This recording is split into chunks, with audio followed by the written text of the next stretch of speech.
El siguiente segmento tiene contenido o opinión.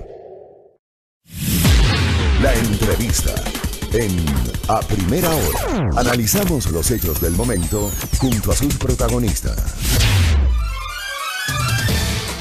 Muy bien, 7:08 en la mañana. Para cerrar momentáneamente este tema, insisto, a las 8 volveremos a hablar del coronavirus COVID-19 con 2 entrevistas que tendremos con la intendenta de Policía de Pichinchi y con el secretario de Salud del Distrito Metropolitano. Irma Jaramillo nos había escrito desde Roma a través de la transmisión del Facebook Live y nos decía, en Italia todos los supermercados y negocios están normalmente abiertos, no hay escasez. Hay mascarillas y gel higienizante, incluso si se compra, se puede comprar a domicilio, nos dice. Es lo que pasa en Italia. Eso nos cuenta Irma Jaramillo, que reside en Roma, y nos escribe justamente desde allá. En contrapartida, en cambio, Gaby Herrera Marvit, que nos escribe desde Canadá, nos dice, mi hermana vive en Escocia y allí también hay desabastecimiento de papel higiénico, miren ustedes. Y acá en Canadá nos dice, también es algo increíble, pero cierto, es lo que nos señalan, ¿no? Es decir, cada país tiene su propia manera de haber asumido justamente esta situación relacionada con el COVID-19. Bueno. Hablemos un poquito de política, hablemos de lo que se viene para el próximo año, porque finalmente ayer el Consejo Nacional Electoral ha aprobado el calendario electoral, ya tenemos calendario confirmado de cara a los comicios del próximo año. Las elecciones ratificado, las elecciones serán el domingo 7 de febrero del 2021, la primera vuelta. Ese domingo elegiremos presidente y vicepresidente de la República, Asamblea Nacional y parlamentarios andinos, y si hay segunda vuelta, esta se efectuará el domingo 11 de abril de 2021. La convocatoria de elecciones será el 17 de septiembre, la inscripción de candidaturas del 18 de septiembre al 7 de octubre, y la campaña electoral iniciará con el fin de año. El 31 de diciembre iniciará la campaña hasta el 4 de febrero. Sobre todo el entorno asociado a las elecciones nos acompaña Omar Simón, especialista en materia electoral y expresidente del Consejo Nacional Electoral. ¿Cómo le va? Qué gusto, bienvenido. Buen día, Fabricio, buen día a los radioescuchas. Empecemos por el tema del calendario. ¿Cómo le ve usted, calendario electoral? Normal, este es un proceso administrativo. Claro, la fecha es muy importante porque se define el día en que se van a realizar los comicios. Y además ya permite planificar, ¿no? Pero ya permite planificar. Claro, permite a las organizaciones políticas, se al propio Consejo Electoral, poder empezar ya a planificar la organización de las elecciones. No nos olvidemos que además el día de ayer me parece que se aprobó esta declaratoria de periodo electoral, ¿no es cierto? Donde, ¿qué es lo que, cuál es el efecto de esto? Es que el Consejo Electoral asume una condición, digamos así, de autoridad frente a todo lo que tenga que ver con el proceso electoral y con una capacidad específica de requerir a cualquier autoridad pública, incluso a privados, recursos que puedan ser necesarios para realizar la elección, ¿no? O sea, eso creo que es parte de los elementos importantes. Por ejemplo, este rato sí, el tema que se ha venido discutiendo sobre el tema del presupuesto, de que no se entregaba los recursos del Consejo Electoral. En este momento el Consejo Electoral puede requerir ya de otra manera, digamos así, de esos recursos al Ministerio de Finanzas, e incluso ya con un ejercicio de autoridad adicional a solamente la obligación del Ministerio de entregar, ¿no? Ahora, yo lo que noto es una cosa. La campaña electoral dice del 31 de diciembre al 4 de febrero, no estamos hablando de 45 días. Yo ahí tengo una duda y se la traslado a usted. ¿Eso decía la ley o eso se puede reglamentar lo de los 45 días? Porque aquí no hay 45 días según esto. No he calculado cuántos es. O sea, 36 me parece que son. A ver, es que es dentro, o sea, se puede hacer hasta 45 días. Lo que correcto. le establece la norma es que es un máximo de 45 días. Podría ser menos. Ahora, me parece absolutamente extraño que se haya recortado así el calendario electoral, que se haya limitado el tiempo, que ya es limitado, de 45 días para la campaña electoral, porque finalmente es el tiempo en el cual los candidatos exponen sus planes de gobierno, tomando en cuenta más que la ley es muy rígida en torno a las actividades previas a las elecciones y de tales. Acortar el tiempo del periodo electoral acorta también el tiempo del debate público que debe darse en torno a la elección. O sea, es decir, me parece que no tiene ningún sentido. Y lo otro es el 31 de diciembre. O sea, arranca la campaña electoral el 31 de diciembre. Cuando Bueno, nadie le para bola. Es un tema de sentido común, perdónenme. O sea, es un tema, sencillamente tengan un poco de sentido común al aprobar las cosas, los temas administrativos, y dense cuenta que el 31 y el 1 nadie va a hacer campaña electoral. Con lo cual, adicionalmente, Ya se aparte que pierden son 2 días. 36 días, ahora van a ser 34 días, porque ¿quién va a hacer campaña electoral?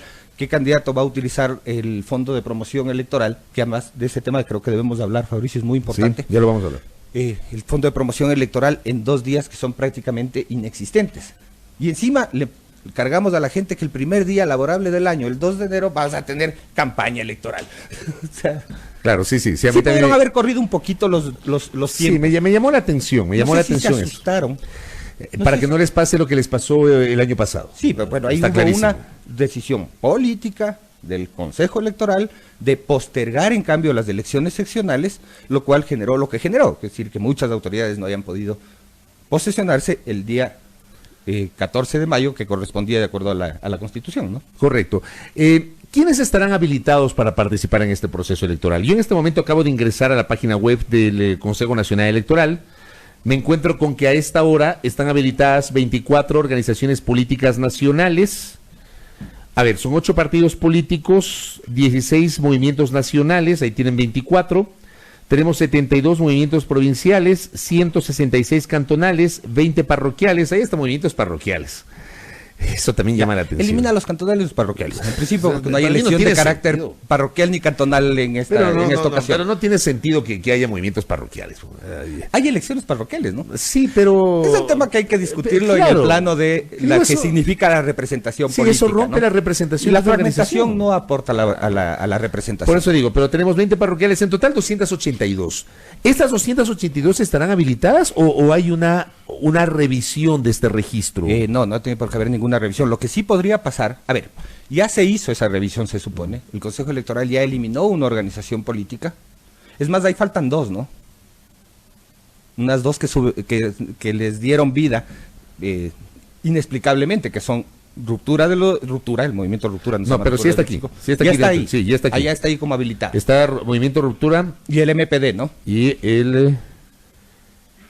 Y el MPD. Déjeme verle. Sí, el MPD, Sí. Partido Movimiento Popular Democrático. Ya, los cuales fueron eliminadas del registro electoral con todo el procedimiento hasta llegar al Tribunal Contencioso Electoral, con ratificación de la resolución del Consejo por parte del Tribunal Contencioso Electoral, y que el Consejo Electoral de Transición le revivió contra toda norma, ¿no? Y por otra parte también hay otras organizaciones políticas que habían sido eliminadas, como el PRIAN, por ejemplo, el Partido Adelante Ecuatoriano Adelante, pero fue, digamos, Revisada revisada esa del- resolución por el del Tribunal proceso. Contencioso. O sea, volvimos a lo de antes. Recuerde usted que teníamos una cantidad de partidos políticos, siempre hemos tenido una gran cantidad de partidos políticos, tal vez ahora con el tema de los movimientos provinciales y etales, sí, obviamente es mucho mayor, pero era porque nunca se cumplió una norma que estaba en la Constitución desde el 78, luego en el 98, luego en el 2008, que es la norma del umbral de participación, que determina cuáles son los requisitos para que una organización política subsista. Pero eso no se está aplicando tampoco, entonces por eso vamos a seguir acumulando. Y ahí faltan, a esos movimientos hay que añadir aquellos que seguramente en este momento están en trámite y que probablemente sean inscritos para. Y lo otro tema, y creo que ahí entramos en otro tema importante de la discusión de la coyuntura, es la famosa disposición, según entiendo, según dicen los medios de comunicación. El informe de Contraloría. De la Contraloría, una disposición de la Contraloría, decían en los medios, con amenaza de destitución por el tema de 4 organizaciones políticas. Ahí estamos hablando de Juntos Podemos, Libertades Pueblo, Fuerza Compromiso Social, ¿y cuál es la otra? Justicia Social. Justicia. Son las 4 organizaciones. A ver, ¿la Contraloría tiene potestad para disponer a la función electoral la eliminación de una organización política? Ninguna. Es más, la ley es absolutamente clara, la norma electoral. A ver, partamos de la Constitución. El único ente que puede observar resoluciones del Consejo Nacional Electoral es del Tribunal Contencioso Electoral. Eso dice la Constitución. Y las resoluciones del Tribunal Contencioso Electoral, porque además de este tema ya fue juzgado, digamos así, ya fue objeto de juzgamiento cuando la Contraloría emitió el informe, el Tribunal Contencioso Electoral, el Consejo ya resolvió que no cabía la eliminación de las organizaciones políticas, y el Tribunal Contencioso Electoral ratificó. Las sentencias del Tribunal Contencioso Electoral son de última y definitiva instancia, obligatorio cumplimiento, es decir, nadie en el ordenamiento jurídico ecuatoriano puede observarlas. Sin embargo, la Contraloría insiste en el tema con amenaza, además porque es la amenaza de la destitución la que va de por medio aquí. Pero incluso de ahí, ¿qué dice el Código de la Democracia? Ley orgánica. Que los órganos de la función electoral, llámese Consejo Nacional Electoral, Tribunal Contencioso Electoral, tienen competencia privativa en la aplicación de las normas del Código. ¿Y dónde está el tema de las organizaciones políticas? ¿Cómo se registran? ¿Bajo qué principios? ¿Con qué requisitos? En el Código de la Democracia. En el Código de la Democracia. Ergo, ningún organismo ajeno a lo electoral puede observar. El tema es que yo nunca había escuchado, y corrígame si estoy equivocado, en mi modesta experiencia periodística, yo jamás había escuchado que la Contraloría observe la forma como se inscribieron organizaciones políticas, partidos o movimientos. Para mí es absolutamente nuevo. Por eso le preguntaba si la Contraloría en este escenario, que para mí es absolutamente inédito en el país, porque esta ha sido una atribución de la función electoral a lo largo del tiempo, del Tribunal Supremo Electoral antes y ahora del Consejo Nacional y del Tribunal Contencioso. Me llama la atención esto que la Contraloría ahora dispone la eliminación de organizaciones políticas porque supuestamente hubo irregularidades en la recolección de firmas para su inscripción, cuando esa debería ser una revisión exclusiva de la propia función electoral. Es que lo es. ¿Qué tiene que hacer la Contraloría revisando las firmas? Es que esa es la discusión. A ver, primero, la Contraloría... O sea, perdón, más claro, ¿qué tiene que ver la revisión de firmas con las funciones de la Contraloría? Ninguna. O sea, me gustaría saber eso. A ver, ¿qué podría observar la Contraloría? ¿Qué podría verificar la Contraloría en torno a ese proceso? Hay varios contratos que tienen que hacerse para efectos de poder realizar esta función por parte del Consejo Electoral. Podría revisar eso. Si es que los contratos se cumplieron en el marco de la ley de contratación pública, si se siguieron adecuadamente los procedimientos. Nada más. Es decir, administrativamente revisar no la decisión del Consejo, no puede revisar la decisión del Consejo. Mañana la Contraloría va a decidir quién es el presidente de la República, pues, o quiénes son los asambleístas, y sobre la base de qué norma. Entonces, no, la Contraloría podría haber revisado administrativamente todo lo que tenga que ver con los temas administrativos de gestión del Consejo Electoral, pero no los temas de decisión exclusiva.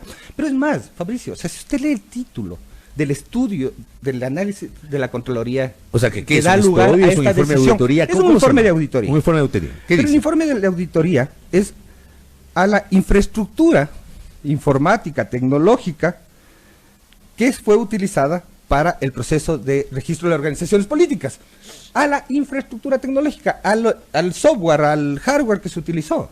No puede entrar a revisar las firmas. Pero adicionalmente, Fabricio, o sea, si estos argumentos no son suficientes para entender, la propia norma electoral dice que si una organización política que está en el proceso de inscripción no cumple los requisitos establecidos por la ley, tiene un año para completarlos. ¿Quién le dice no cumple? El Consejo Electoral. ¿Quién le dice qué es lo que no cumple? El Consejo Electoral. ¿Cuánto tiempo tiene para completar? Un año. Entonces, perdón, y aquí hay un detalle importante que tiene que ver con el debido proceso. Nunca las organizaciones políticas, ninguna de las organizaciones políticas, ni las 4 mencionadas, ni todas las organizaciones políticas que fueron inscritas durante el periodo que comprende el informe, fueron notificadas con el informe. O sea, no pudieron, si finalmente, por último, digamos que tenía esa potestad que ya queda claro que no la tiene la Contraloría, nunca fueron notificados, entonces nunca pudieron defenderse, que son en este caso los afectados con la condición del informe, nunca pudieron defenderse. A ver, lea de nuevo el título del informe, Omar. Estamos hablando con Omar Simón, expresidente del Consejo Nacional Electoral. Ya. Examen especial a los sistemas informáticos de infraestructura tecnológica, comunicaciones y contratos realizados y utilizados en la inscripción, registro y extinción de organizaciones políticas. Ya, por ese título, a ver, vamos a suponer que en el informe de auditoría se establece que hubo irregularidades en el sistema informático. Sí. Ya. ¿Quién debería responder? A eso me refiero. Las a eso autoridades iba. del Consejo ¿Quiénes- Electoral o quiénes los son los responsables del Consejo Electoral de haber hecho la contratación, si es que el problema fue un problema de gestión, de administración del software, de los equipos, quién era el Y responsable se de la señala, administración del señala software. responsabilidades de funcionarios del Consejo Nacional Electoral. Lo que hay son observaciones, y sí, entiendo que sí hay responsabilidades de los funcionarios del Consejo Electoral. Eso sí podría observar la Contraloría, Por porque es supuesto, parte de sus funciones. Pero por supuesto, pero usted en este caso... Pero no disponer la extensión de organizaciones políticas. No puede disponer. Que esa es Partamos que esa no es la puede parte que disponer, me llama la atención. No podía observar, no puede, o sea, nada de lo que está pasando podría hacerlo. Es decir, aquí el tema de fondo es además de independencia de funciones, ¿no? Es decir, cómo un organismo ajeno a lo electoral puede tomar resoluciones que afectan a lo electoral. Absurdo, como nadie podría tomar resoluciones que afecten al ámbito de control que tiene la Contraloría. Un oyente me escribe y le traslado esta inquietud para que Omar Simón nos confirme que ha revisado este documento. ¿Es verdad que allí, por ejemplo, se hace una valoración de las firmas por muestreo? Es decir, ver, casi como un trabajo estadístico, exacto. como hacen las empresas encuestadoras, y como la muestra me da esto, me permite proyectar aquello, digamos, así se maneja la estadística, ¿no? Sí, exactamente. O sea, adicionalmente llega a determinar la auditoría que, por ejemplo, la organización política Justicia Social dice que tiene 8.321 firmas en blanco sobre la base de un muestreo. Es decir, ¿qué es lo que haces? El muestreo te da porcentajes, no te puede dar otra cosa. O frecuencias, que es la frecuencia de acuerdo al tamaño de la muestra. Es decir, si son 100 y el 20%, entonces son 20 firmas que encontraron que tenían esta condición. Con un detalle, ¿no?, que es muy importante ahí. La propia norma, como no es un tema de responsabilidad de las organizaciones políticas, se establece, y esto fue incluso un tema de debate, ¿no es cierto?, de que en el caso de que el Consejo Electoral no tenga cómo verificar una firma, la firma se dará por válida. Porque es el responsable de verificar la firma del Consejo. Si el Consejo no tiene contra qué contrastar la firma que presenta la organización política, la firma es válida, punto. Se presume validez de la firma. Entonces, bueno, lo que te decía, ¿no es cierto? Ahora, ya dentro de los procesos internos, ¿qué es lo que te dice la ley? Que si una organización política no cumple los requisitos dentro de su periodo de proceso de inscripción, tiene un año para corregirlos. Vamos a ver. Justicia Social, le faltaron, según el informe de la Contraloría, 8.000 firmas. Eso es lo que le faltaron para completar el mínimo de firmas requeridas. Podemos. Le faltaron 13.000 firmas de acuerdo a ese informe. Es decir, ¿creen que Podemos o Justicia Social o el Compromiso Social no podía recolectar las firmas necesarias para completar 13.000 firmas en un año? Es decir, que en el peor de los escenarios del Consejo revisa su resolución y dice, vea señor, vaya a completar, le faltan 13.000 firmas. Detectamos Claro. que le faltan 13.000 firmas. Claro. Pero le da chance de completar. Es que en el proceso normal del Consejo Electoral, eso es lo que debe haber pasado, si es que se verificaba, si el Consejo detectaba estos faltantes, porque el tema es que el Consejo revisa que se cumple el mínimo. Pero jurídicamente sí se puede, entonces. No, ahorita no se puede topar eso. Ahorita ya no. No, este rato no se puede topar, porque además es una resolución que ya tomó el Consejo en su momento, que no podía ser revisada porque la ley no establece como causal para la extinción de una organización política un informe de la Contraloría o una verificación ex post de su inscripción.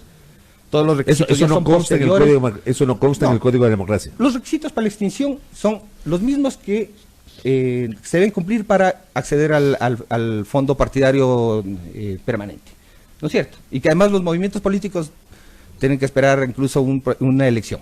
Son los mismos. ¿Y que tienen que ver con qué? Con los resultados de las elecciones. No tienen que ver con el proceso de inscripción, una verificación de alguna normalidad y regularidad en el proceso de inscripción. ¿Qué es lo que deberían hacer? Yo digo, a ver, ya que el tema político está tan polarizado, o sea, revisen los argumentos, ya, olvídense de los nombres, quiten los nombres, tapen los nombres y revisen los argumentos. Y piensen si es que estas organizaciones políticas podrían ser extinguidas en este momento. No, no pueden. No hay norma que ampare eso, no hay norma que ampare el informe de la Contraloría. Esos movimientos están inscritos, registrados y no hay forma de que se los elimine, salvo que no cumplan con aquellos requisitos que la propia ley dice que tienen que cumplir en elecciones. Pero mire lo absurdo, reviven un movimiento político que se abstuvo de participar en una elección. ¿Se refiere a ruptura? Sí, se abstuvo, decidió no participar en una elección. Entonces, por como son vivísimos, entonces dijeron, como yo no participé, entonces no me aplican los requisitos. No, señores, no participaste, Las organizaciones políticas están obligadas a participar en todos los procesos. ¿Sí? ¿Para qué existen las organizaciones políticas? O sea, no es que escojo el proceso electoral en el que quiero participar. No, pues, puedo escoger la circunscripción. Sí, de acuerdo. Sí, porque hay organizaciones que no tienen candidaturas en todas las provincias, si yo decido presentar candidatos a la Asamblea, soy un movimiento nacional, y decido presentar candidatos a la Asamblea solamente en la provincia de Orellana, que elige 2 asambleístas. Ergo, ya no voy a sacar 3 asambleístas, que es el mínimo que me dice la ley, ¿no es cierto? Entonces, el rato que reviso como Consejo Electoral, digo, no me cumplió los 3 asambleístas, que es uno de los requisitos para la subsistencia de la organización política. Chao, pescado. Para ir cerrando esta entrevista, a ver, están estas 4 organizaciones políticas, Juntos Podemos, que lidera Paul Carrasco, que ya mismo estará con nosotros conversando, Justicia Social, que lidera Jimmy Salazar, el presidente del Colegio de Abogados del Guayas y esposo de Pamela Martínez. Libertades Pueblo, que entiendo, lidera un hermano del presidente de la República, el señor Gary Moreno, me parece que es. Y Fuerza Compromiso Social, que lideraba Iván Espinel y que acogió las candidaturas del correísmo en las elecciones del 2019 y que se entiende, esa organización política es la que utilizaría esta vertiente política, la de la denominada Revolución Ciudadana, para los comicios que se vienen. ¿Por qué hago esta reflexión? ¿Por qué hago esta revisión? Para generar una reflexión. Porque lo que dice el correísmo, lo que dicen los voceros de la Revolución Ciudadana es que el fondo no es afectar a Justicia Social, a Podemos, ni a Libertades Pueblo, sino Fuerza Compromiso Social para proscribir a los correístas. ¿Usted ve que es así? ¿Cree que es así? O sea, a ver, yo creo que todo lo que está pasando en el país apunta que eso es así. Apunta que es así. Pero por supuesto, o sea, a ver, corramos en un proceso judicial que en circunstancias normales tomaría meses, porque no estamos hablando de un tema menor. O sea, primero además es un tema difícil de probar, el tema de concusión, ¿no es cierto?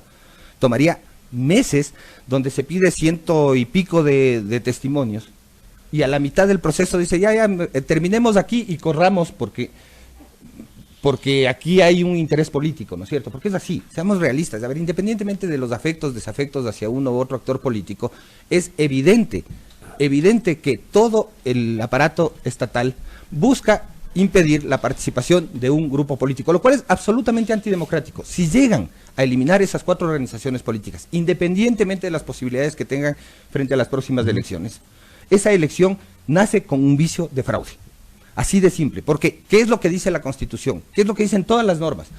Son los derechos de participación los que están en juego, y no de los actores que dirigen estas organizaciones políticas. El derecho de participación del conjunto de los ciudadanos, que tienen, por un lado, quienes están afiliados a estas organizaciones políticas, el derecho a participar, a presentar, a nominarse en las elecciones, y por otro lado, el derecho que tienen los ciudadanos de votar o no por esas personas.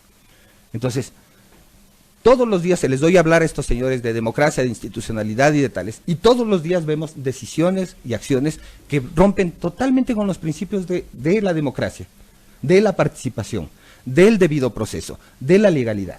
Insisto, Fabricio, la Constitución es clarísima. La autoridad estatal se ejerce sobre la base de ¿qué? De las atribuciones que la Constitución y la ley le da. El momento en que usted hace cosas que van más allá, está perdiendo completamente esa capacidad como autoridad. Correcto, Omar. Es más, tiene hasta un nombre penal, ¿no? Correcto, Omar. Y cierro la entrevista. Me escribe un colega, el Pato Carrera, gracias Pato por este dato. Me dice, el informe no ha sido notificado. Se hizo una lectura, pero ya el Consejo Nacional Electoral declaró anoche el inicio del periodo electoral. ¿Ya no podría revisar el informe? A ver, lo que no podría pasar es que una autoridad ajena al Consejo Electoral en este momento pueda hacer absolutamente nada que por el Consejo Electoral sea considerado interferencia en las elecciones. Recuerde usted lo que pasó en el año 2007. Recuerde lo que pasó en el año 2007 cuando el Tribunal Supremo Electoral había declarado periodo electoral para la consulta popular y la Asamblea pretendió destituir a los diputados. Y tuvimos a los vocales del tribunal. Sí, tuvimos la destitución de los 57 diputados por parte del Tribunal Supremo Electoral. Así fue. Totalmente discutible, ¿no? Totalmente discutible. Hace 13 años. Totalmente discutible. Pero, ¿qué es lo que consideró el Tribunal Supremo Electoral en ese momento? Que había una interferencia con el proceso electoral. Recuerde lo que pasó en mi Consejo Electoral, cuando yo presidí el Consejo Electoral. Cuando se cambiaron las reglas sobre el tema de la revocatoria del mandato, la Corte Constitucional resolvió que todas las revocatorias quedaban en suspenso y el Consejo Electoral le advirtió a la Corte Constitucional, el máximo órgano de control constitucional, que no podía suspender aquellos procesos de revocatoria que ya habían sido convocados y que estaban dentro del proceso ya para su verificación, para la votación. ¿Qué hizo la Corte Constitucional? ¿Qué hizo? Corrigió y dijo, excepto aquellos procesos que ya han sido convocados por el Consejo Electoral. Y aquí es un tema de fondo, es que el tema es de fondo. Y aquí tiene que ver con otra cosa que está pasando ahora. El Consejo Electoral tiene que defender su institucionalidad. Es la primera obligación de la presidenta y los vocales del Consejo Electoral, independientemente de que tengan o no diferencias. Si tienen muchas diferencias, vayan a una terapia de pareja. Pero en realidad es terapia grupal. Pero resuelvan terapia familiar en el sería marco, no de pareja. ¿Sabe cuál es la forma de resolver los problemas que tienen? Es simple. Apliquen la ley, actúen bajo la ley. Entonces, si el vocal Verde Soto tiene dudas, coja ese librito que se llama Código de la Democracia, que debería tenerlo bajo la almohada, ¿no es cierto? Y lea, y sepa qué es lo que puede hacer y qué no puede hacer. Correcto. Entonces, no es dable que el Consejo Electoral en este momento necesite de la mediación de los buenos oficios de unos señores que nadie les ha designado, y no es un tema peyorativo contra ellos. O sea, no, esto no es contra una persona en específico, pero que pretendamos que un externo que venga desde la sociedad civil, venga a conciliar y reconciliar a los vocales del Consejo. Por Dios, lean la ley y actúen en función de la ley, y ahí verán cómo van a superar el 90% de sus diferencias. De acuerdo. Gracias, Omar, por el tiempo. Muchas gracias. Gracias, Fabricio. Omar Simón y sus reflexiones, expresidente del Consejo Nacional Electoral, conversando aquí en A Primera Hora sobre esta convocatoria, mejor dicho, ya la preparación, la aprobación del calendario electoral, las fechas que están listas y evidentemente lo que se avecina. Con este elemento vinculado al informe de la Contraloría, que evidentemente ha generado inquietud y que Omar Simón ha tenido una postura crítica al respecto. Gracias a nuestro invitado, 7:34.